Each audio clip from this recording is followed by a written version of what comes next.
Alhamdulillahi Rabbil Alamin. Wassalatu wassalamu ala ashrafil anbiya'i wal mursalin Nabiina Muhammadin wa ala alihi wa man tabi'ahum bi ihsanin ila yaumiddin. Amma ba'du.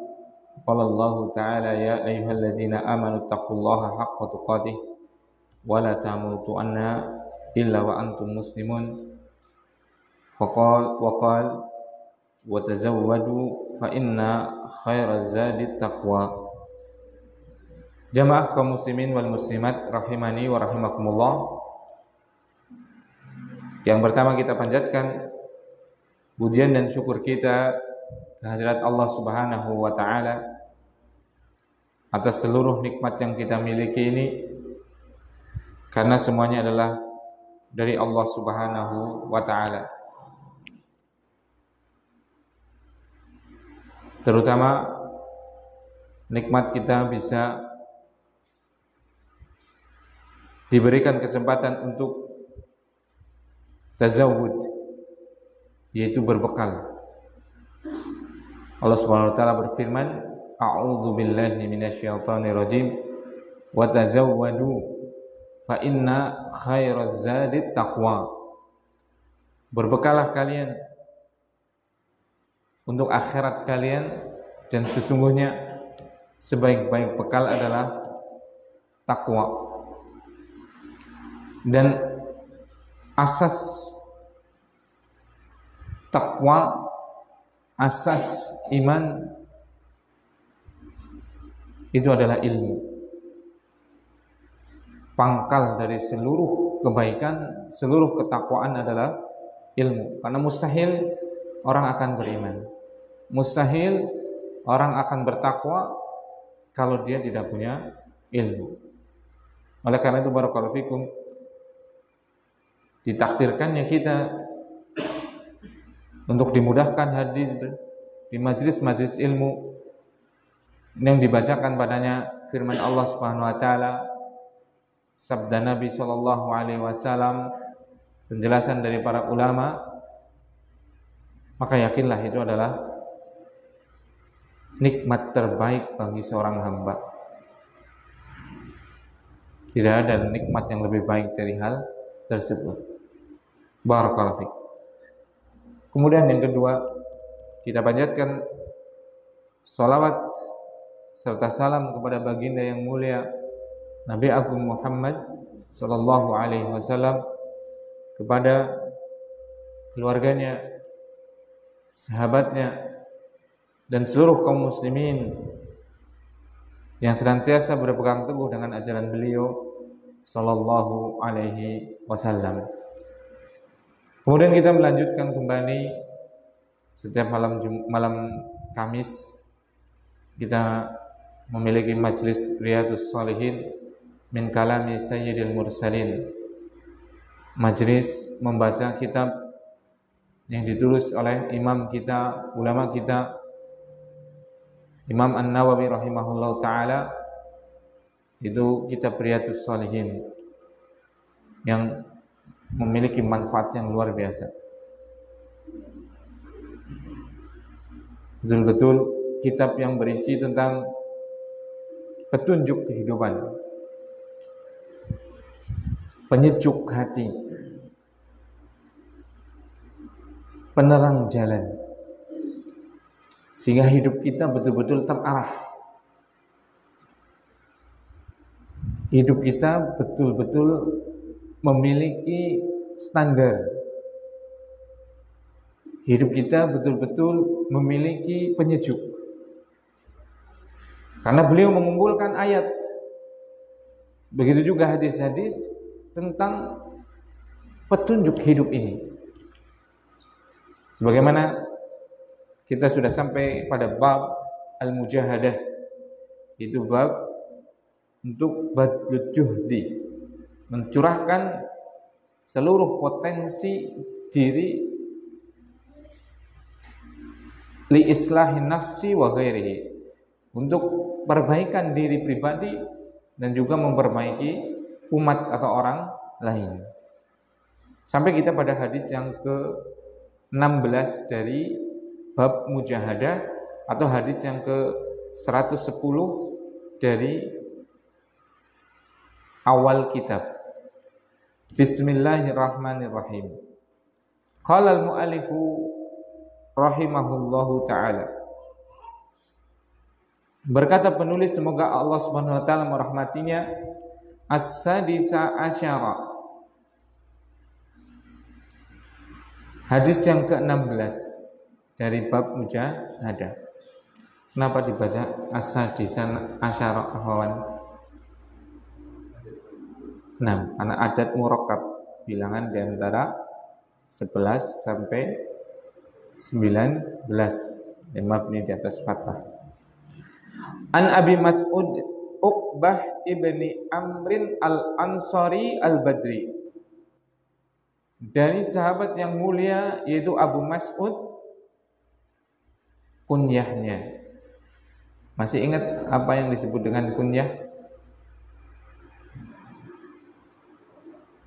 Nama yang diawali dengan Abu atau Umu. Bapake, boke gitu. Cara ngene misalnya bapake Muhammad.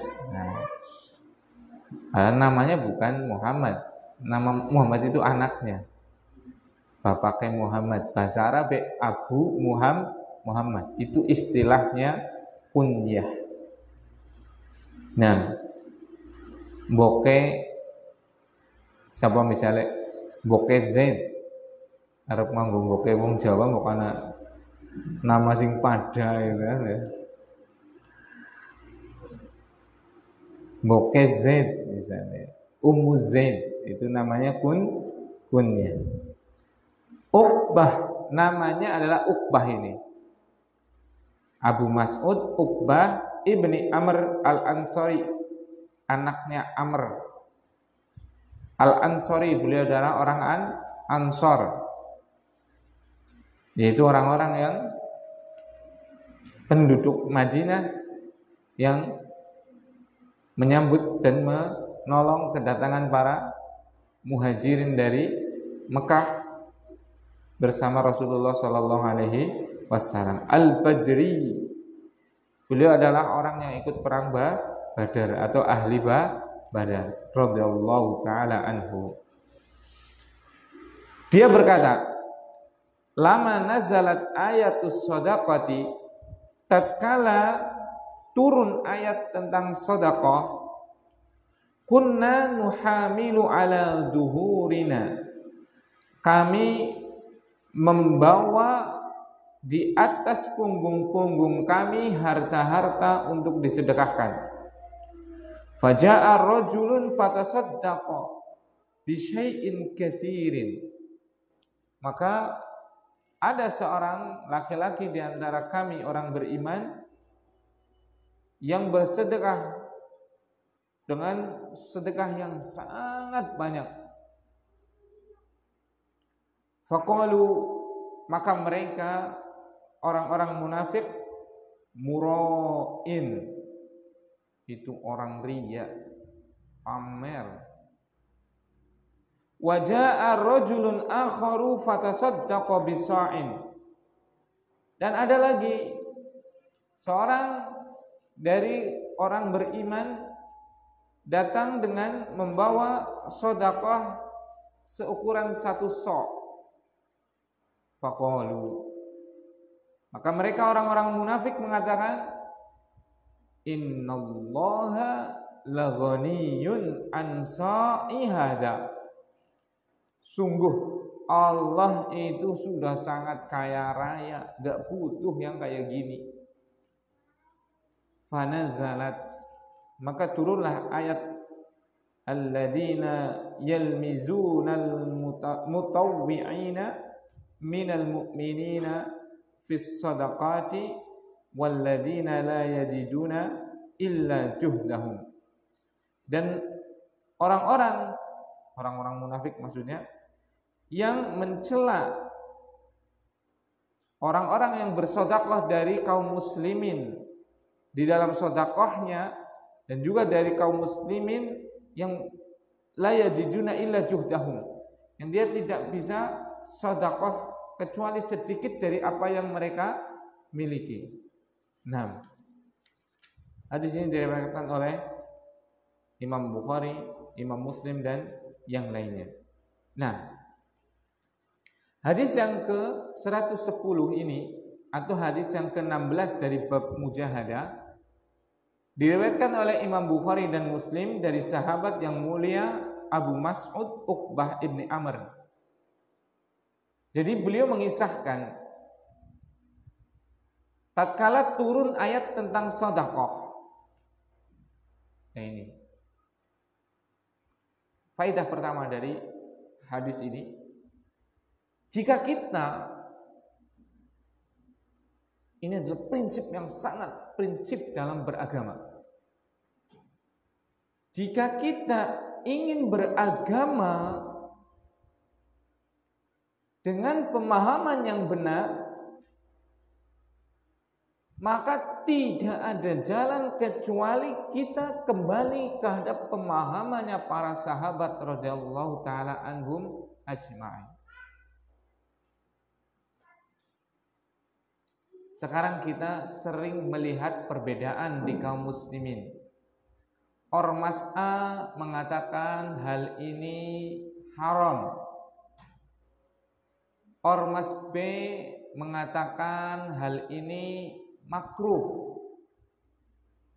Ormas C mengatakan hal ini boleh atau mubah dalam istilah usul fikihnya. Ormas D mungkin ada yang mengatakan bahkan hal ini sunnah. Sering kita terlihat seperti itu, melihat hal seperti itu, iya kan? Golongan A mengatakan ini sunnah, golongan B mengatakan ini makruh, golongan C mengatakan ini haram, golongan D mengatakan ini mubah misalnya. Terjadi perselisihan sudut pandang. Dan ini banyak sekali kita melihat halnya. Bahkan ini sudah disabdakan oleh Rasulullah sallallahu alaihi wasallam. Man ya'is minkum fasayara ikhtilafan katsira. Siapa yang hidup dari kalian setelah kami, setelah Rasulullah sallallahu alaihi wasallam dan para sahabatnya, fasayara ikhtilafan katsira, maka dia akan melihat perbedaan, perpecahan di antara kaum muslimin sendiri dengan perpecahan yang sangat banyak.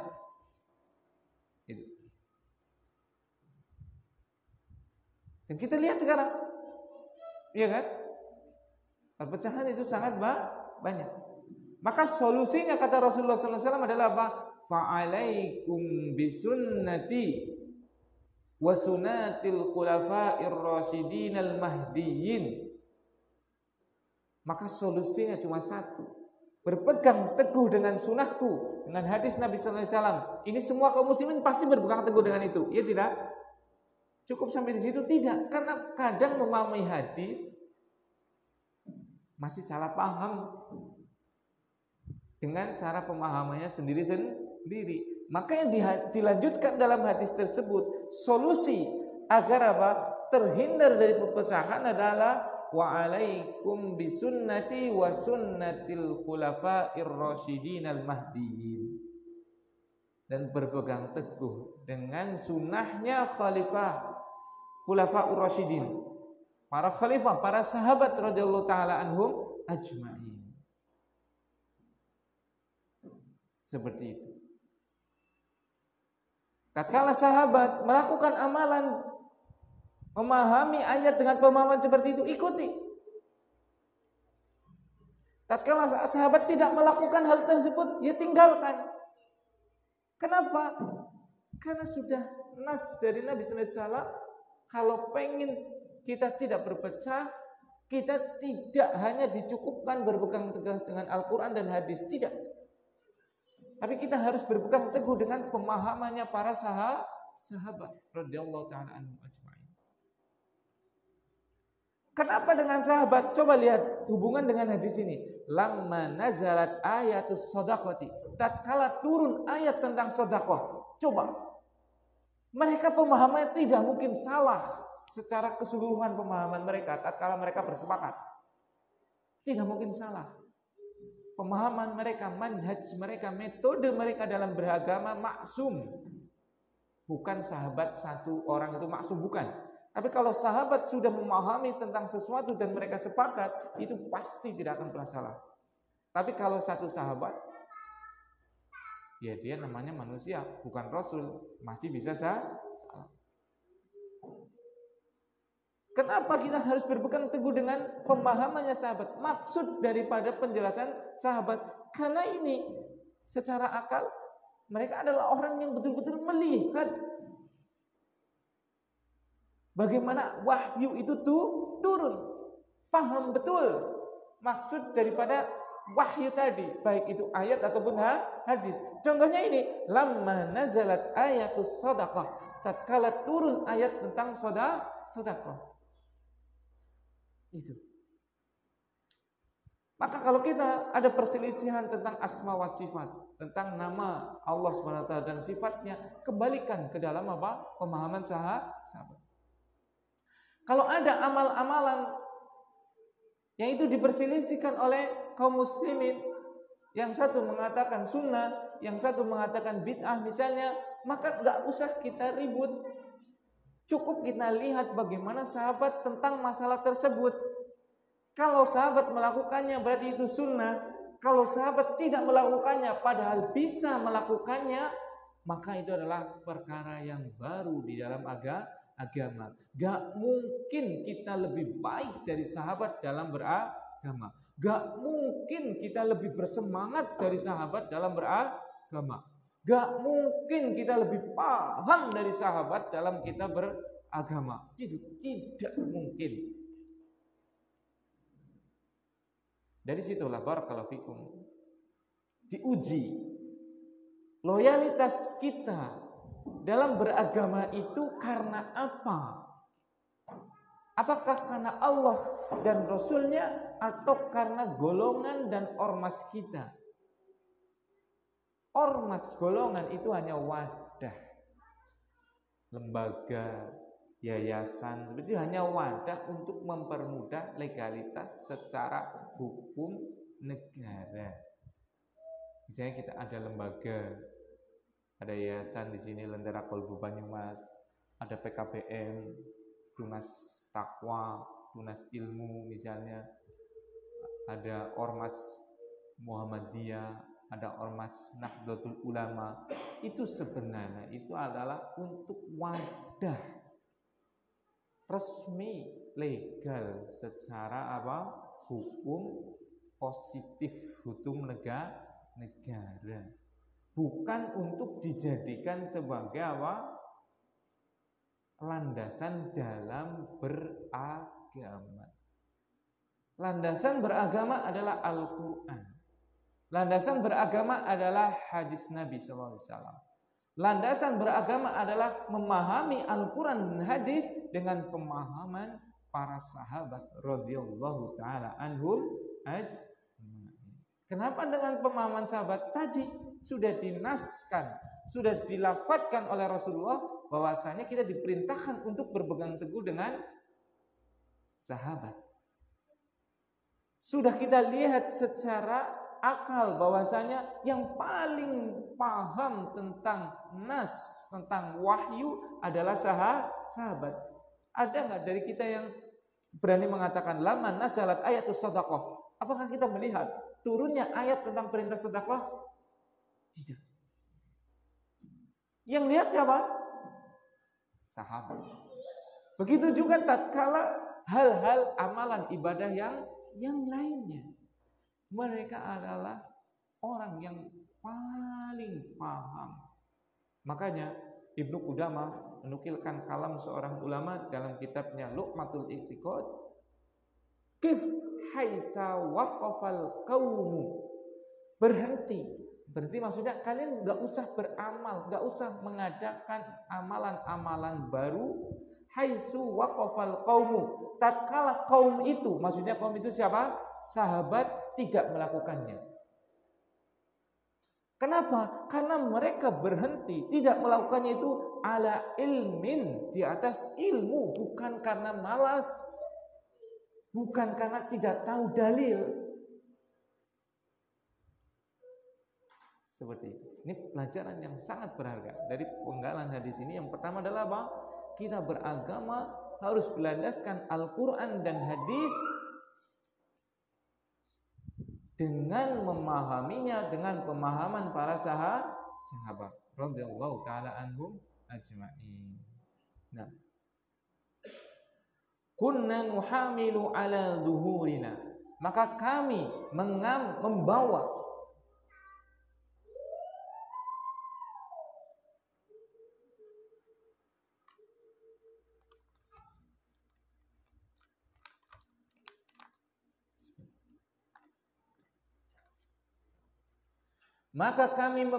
di atas punggung-punggung kami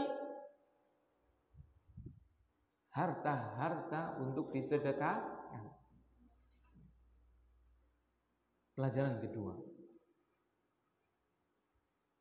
betapa bersegeranya para sahabat dalam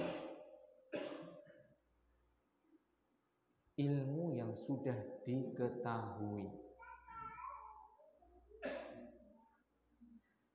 Adik-adik, ana sengaja speaker luar ini ya, boleh di kelas,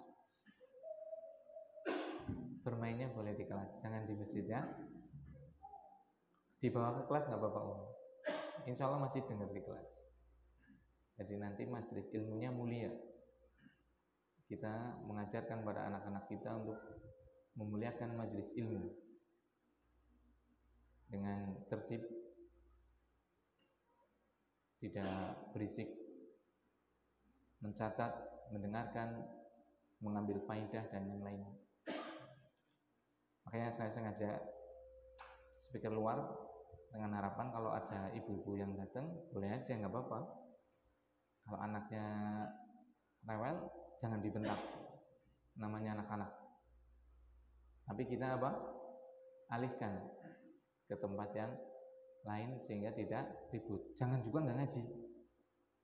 Wah, kurang kepenak, harus ngaji anaknya reang. Nggak boleh kayak gitu, itu was-was dari setan. Yang paling bagus apa? Ya tetap baik ngaji, bocahnya apa? Dibawa di kelas. Nanti di sana ada mainan, silahkan mainan, nggak apa-apa seperti itu. Barakallahu fikum. Kita lanjutkan.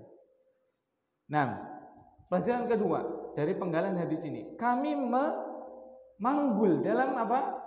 Pundak-pundak kami harta untuk disedekahkan. Berarti dari sini kita bisa mengambil pelajaran apa?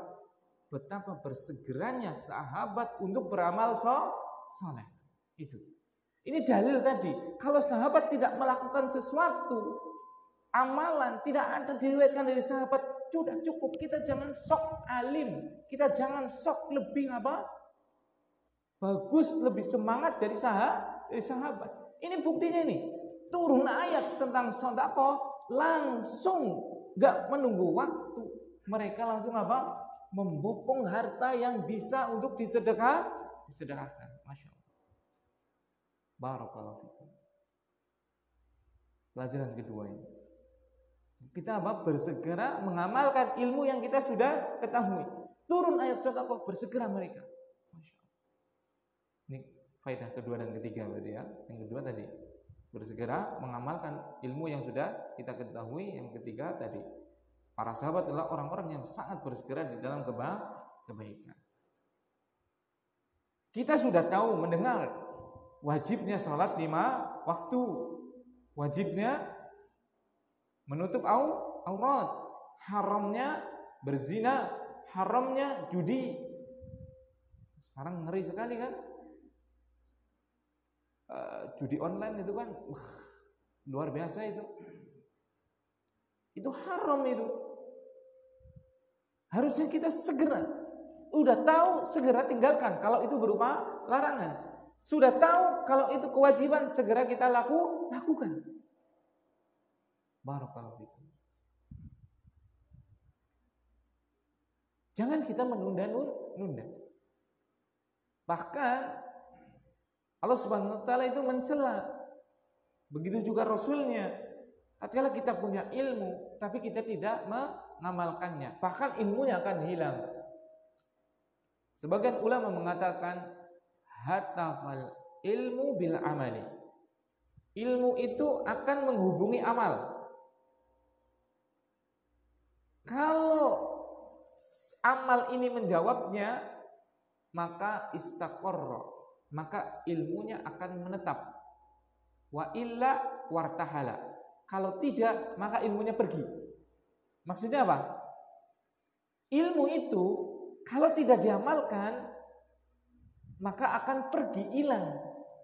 Tapi kalau ilmu diamalkan, maka dia akan membekas dan akan bermanfaat. Nah itu. Makanya kalau kita sudah belajar tapi dirilah kelalen, ya anora diamalna. Yang ngaji ya hilang. Karena kita tidak mengamalkan ilmu yang kita sudah tahu. Itu faedah yang kedua.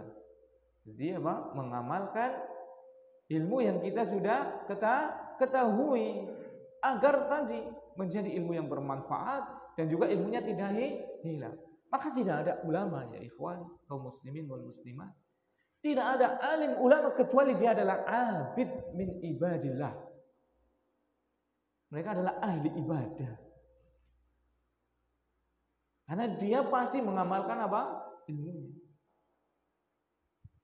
Barakallahu.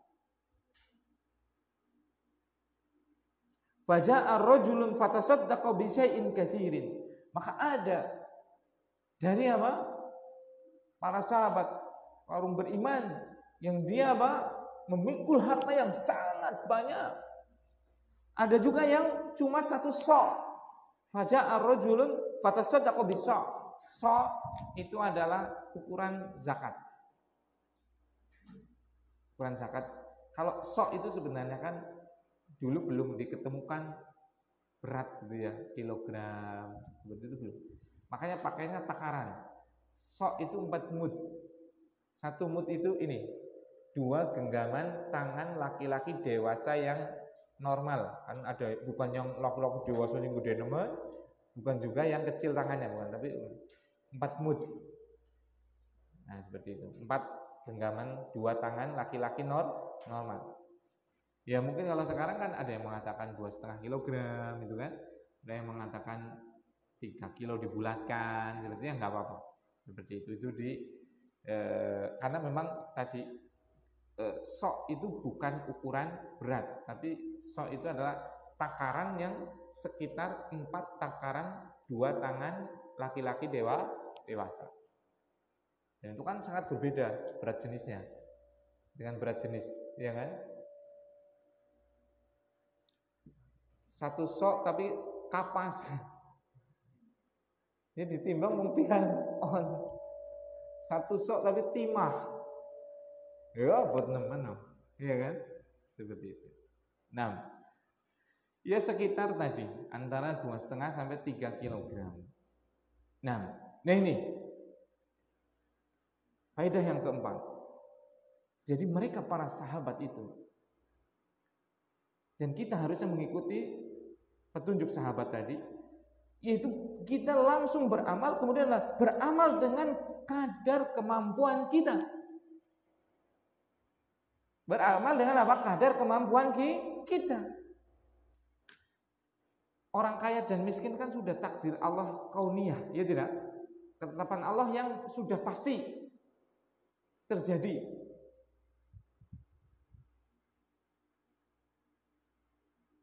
Orang bisa mengelak. Ada yang ditakdirkan kaya raya, ada yang ditakdirkan miskin, ada. Kalau sudah ditakdirkan kaya, nggak akan bisa bangkrut itu, walaupun dilonggoni baik pahala. Atau sebaliknya, kalau sudah ditakdirkan miskin, ya miskin terus, walaupun kerja telung shift, jikot kabeh, ya takdiran melarat. Bila lah kerja telung shift, akhirnya apa? Awaknya remek. Gue periksa orang nutup kan seperti itu kan. Kerja di atas apa? ukuran kemampuan badan itu kan. Anak sing kerjanya malah setengah shift. Orang ngasih sugih banduare ya anak. Saudagar-saudagar kan. Saya pernah melihat orang berdagang. Itu dalam mungkin hitungan 1 sampai 2 jam dia bisa dapat keuntungan itu sampai puluhan juta bersih. Sekarang misalnya ya, yang saya lihat itu kan pedagang sayur itu kan di pasar induk Aji Barang itu dulu waktu saya belum mondok. Itu dia bisa 1 truk itu diborong sama dia. Bahkan bisa sampai kalau barangnya lagi laris dan lagi jarang, itu semua truk bisa diborong sama dia. 1 truk misalnya sampai 4 ton. 5 truk berarti 20 ton itu kan. Itu bisa cuma datang, cuma tinggal ngasih nota itu, brek diambil orang semua itu. Habis dalam waktu 1 jam atau nggak lebih dari 2 jam. Kalau 1 kilonya ngambil untung misalnya 500 rupiah, 20 ton berapa? 10 juta. Makanya aku weruh sawahnya ambane men wong.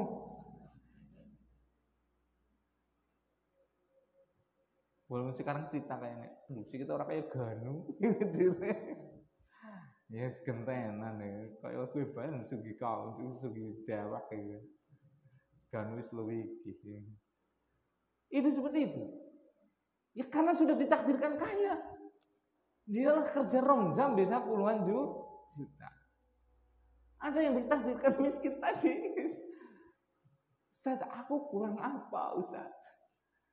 Kerja shift buk anak batire sing libur tek dikot shift wis aku ya kambing laundry bojone aku kambing titip apa panganan nang kantin aku melarat bae Ustaz. Nah, wong terforsir kerjane nggo periksan, nggo tuku suplemen. Ya kerja sewajarnya, jangan lupa ibadah. Seperti itu kan. Itu ya. Jadi yang baca kayak gitu enak sebenarnya ya. Adem itu loh. Subhanallah. Ini pelajaran yang keempat.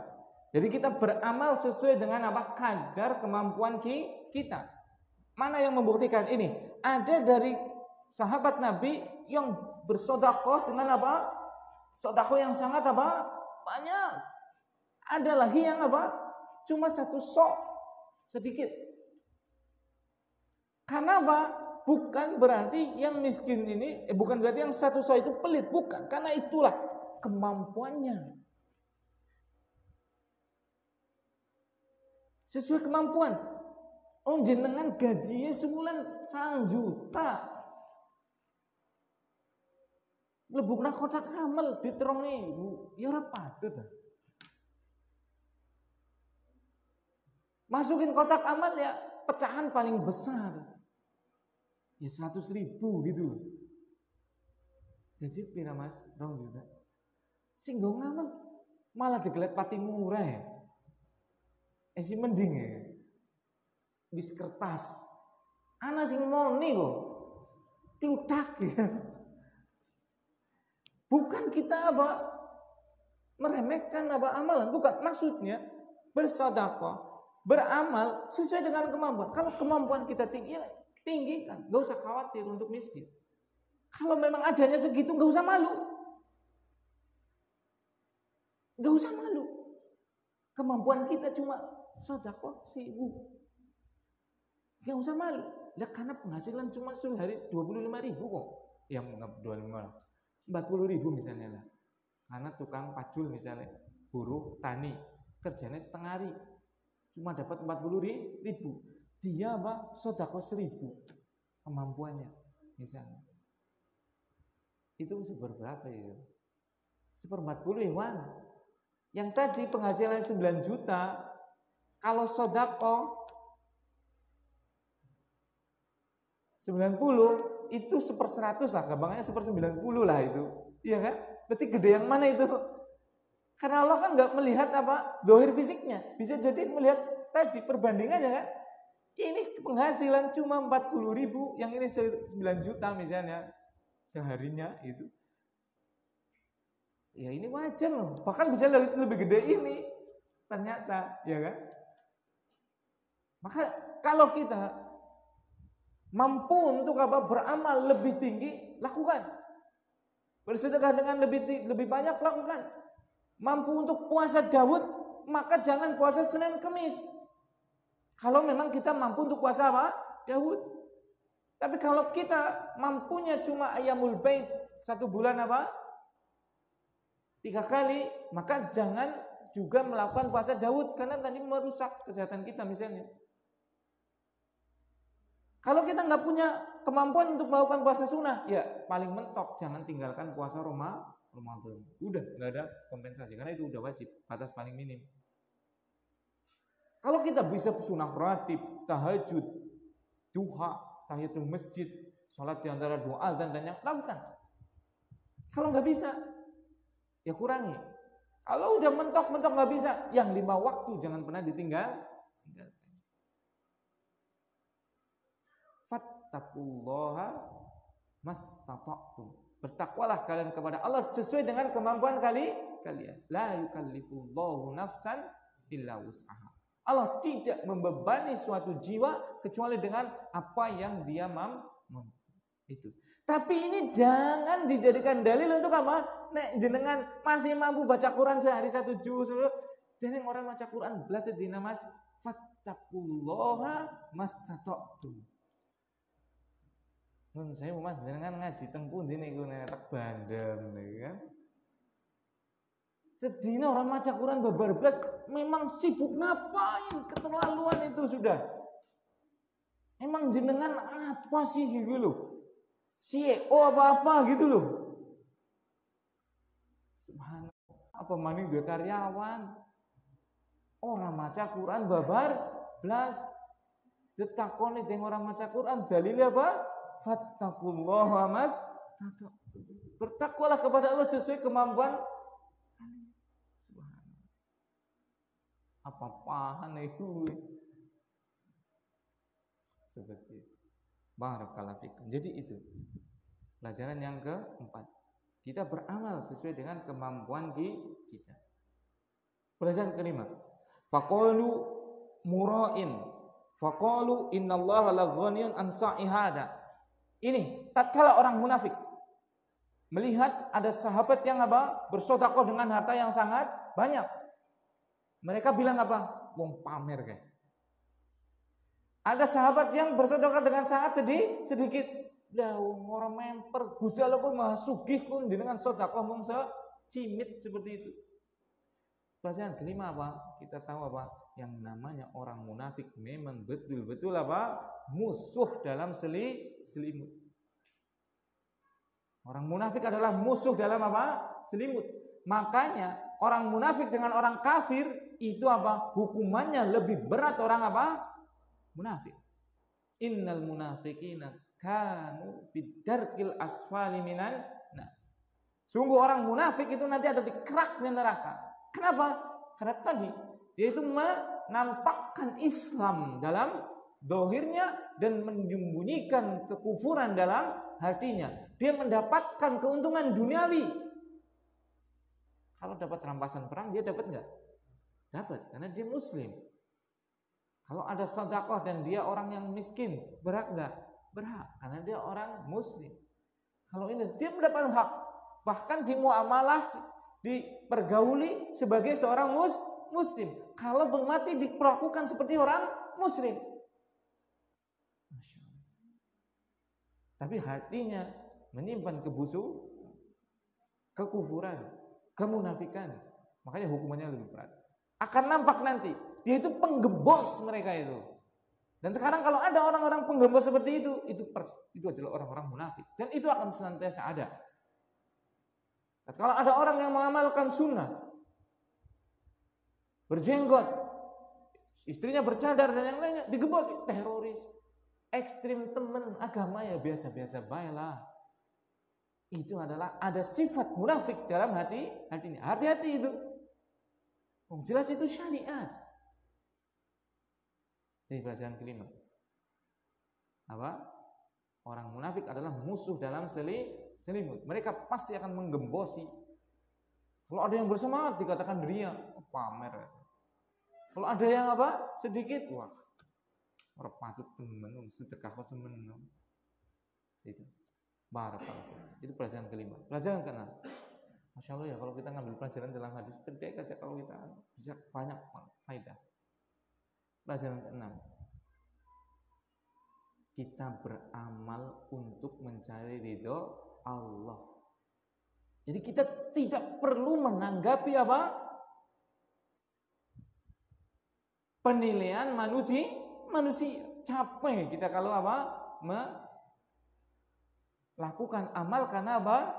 Tinjauan penilaian manusia. Makanya itu kenapa kita harus ikhlas? Karena salah satunya adalah agar kita betul-betul tenang hidupnya.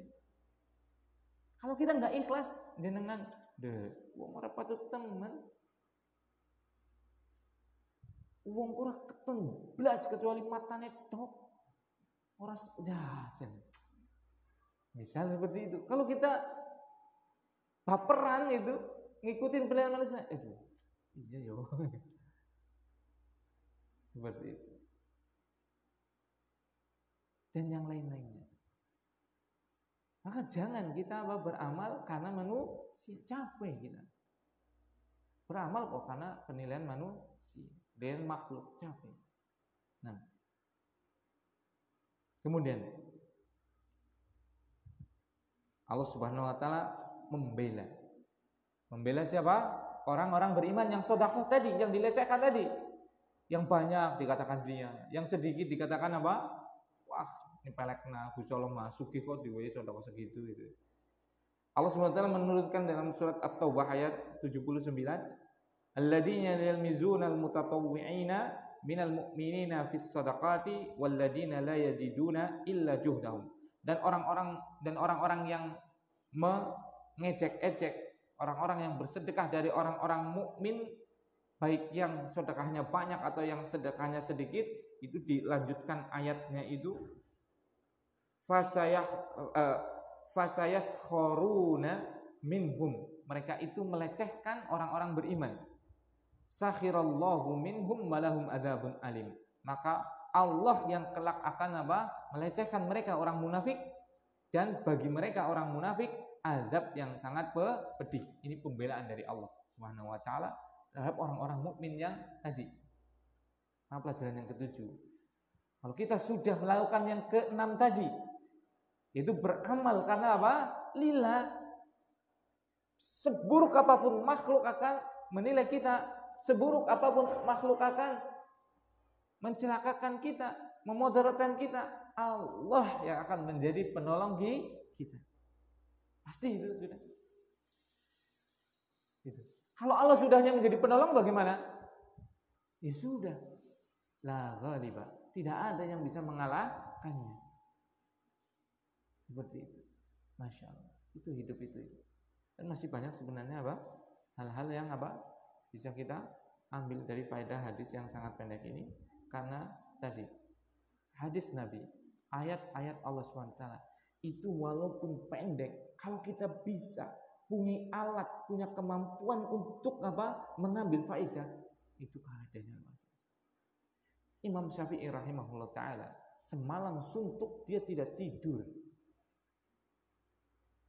mengeluarkan faedah dari hadis yang kalau kita baca itu ada anak kecil, kemudian dia main-main dengan burung pipitnya, kemudian mati burungnya itu. Itu hadis kayak gitu coba. Dia bisa mengambil faedah lebih dari 60 faedah yang dimasukkan dalam 60 bab fikih. Cuma hadis itu, ya Aba Nuhair, ya Aba Umair, madza fa'ala Nuhair? Wahai Aba Umair, anak kecil. Itu Nuhair kenapa itu? Burung kecilmu kenapa itu? Cuma hadis Nabi kayak gitu itu. Imam Syafi'i rahimahullah ta'ala bisa mengambil 60 faedah dan dimasukkan dalam 60 bab. Subhanallah. Kita ngambil satu faedah dari anak kecil aja udah bingung kan? Paling ya bersikap apa? Penyayang terhadap anak kecil gitu, pasti bisa paling faedah itu. Coba tunjukin 60 coba. Itu karena apa? Alim, punya ilmu, punya alat untuk apa? Memahami nas, memahami dalil, memahami ayat, memahami hadis. Hanya hidup mereka itu sudah enak ya. Kenapa? Baca sedikit udah terbayang dalam pikirannya apa? Puluhan bahkan bisa ratusan faidah. Faidah kan hal-hal yang bermanfaat, berfaedah pada kita kan. Kalau kita mendapatkan faidah, senang atau tidak hati kita? Senang. Sejuk atau tidak? Sejuk. Makanya hidup mereka sejuk, hidup mereka senang. Kalau hidupnya jenengan suntuk, ruwet. Kenapa? Gak ada faidah yang didapat. Al-Quran gak dibaca, kalaupun baca gak paham. Baca nih orang genah. Amburadul, ya abot.